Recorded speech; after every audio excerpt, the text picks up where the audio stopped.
Thanks, Brady. This morning on The Buzz, as President Bush gets ready to make a big announcement tonight, Central Texas is contemplating what it could mean for families here. Absolutely. This morning, we're heading live to McGregor to Donald Soprano's coffee shop, where we are joined by MCC professor Casey Hubble. Casey, good morning. Thanks for being here. Hi, Bill. Hi, Emily. Hey, want to talk to you.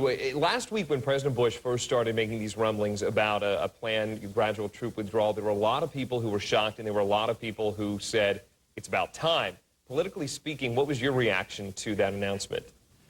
Well, I think he's on pretty firm political ground, actually. I think he's weathered the storm, so to speak. But I think what you might be seeing is the force is somewhat stressed out. There are a lot of commitments we have to meet worldwide, and you've got most of your combat capability in Iraq. So, and I just don't think you can sustain that open-ended.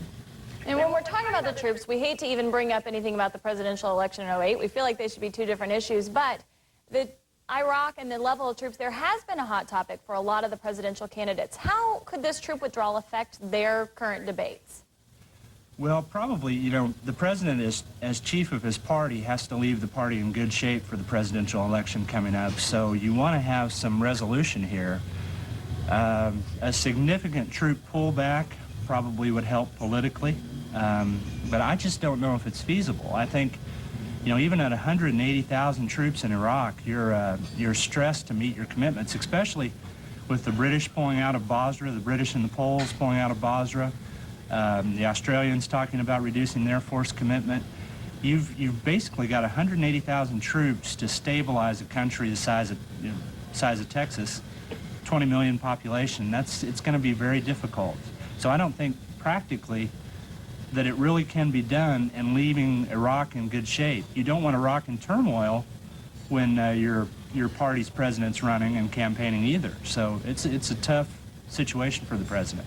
Yeah, it's a mixed bag, because if, you know, according to President Bush and David Petraeus, that, you know, there have been some major improvements in Iraq. We're seeing parts of the country stabilize that weren't there last year.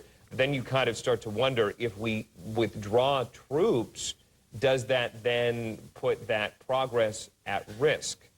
Oh, I think there's no doubt about it. And one of the things we learned in Vietnam is that it doesn't work to clear territory and then leave it, because the insurgents just come back. You've got to clear the territory and hold it. And you can't do that with a troop reduction like what they're talking about. I just don't think that's practical. You know, the General Petraeus is talking about reducing the force by 3,500 troops by the end of the year. You can do that with normal attrition. But withdrawing 30,000 by next summer, that's going to be a different story. I think what they're doing is playing for time, hoping the Iraqi military can take some of this pressure off the American commitment. But the Iraqi military is, in many cases, showing signs of being infiltrated by the militias and things like that. Reliable Iraqi military units are in very short supply. Yeah, they're struggling on their own each and every day. Hey, Casey, thanks for joining us. Hang tight. We are going to come back and visit with you again here coming up in just a little bit. Sure.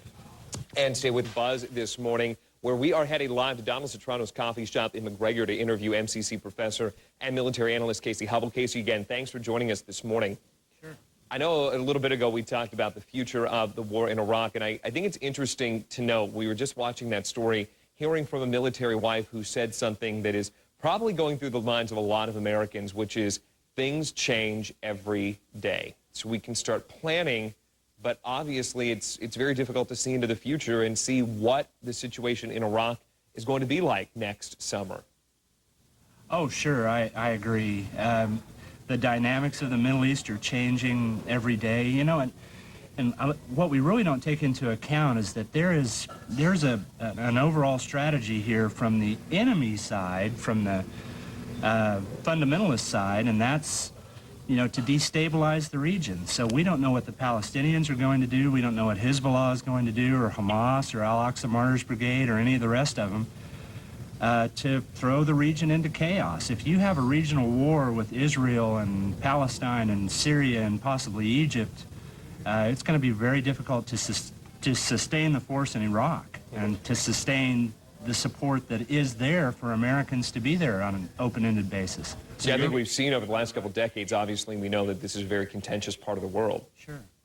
Now, Casey, when it comes to the troop surge that we saw happen not too very long ago, Are things going as well now? I mean, obviously, if we start talking about troop withdrawal, the automatic assumption would be that, hey, things are going great. Is that necessarily, in your opinion, the case? Well, it depends on what part of Iraq you're talking about. Okay. I think, by and large, things are going a lot better than we might think. In the Kurdish-controlled areas, things are great. The situation's exceeded expectations. In the Sunni Triangle and some of those areas, we still have some instability, and I'm worried in particular about the southern part now with the British departure from Basra.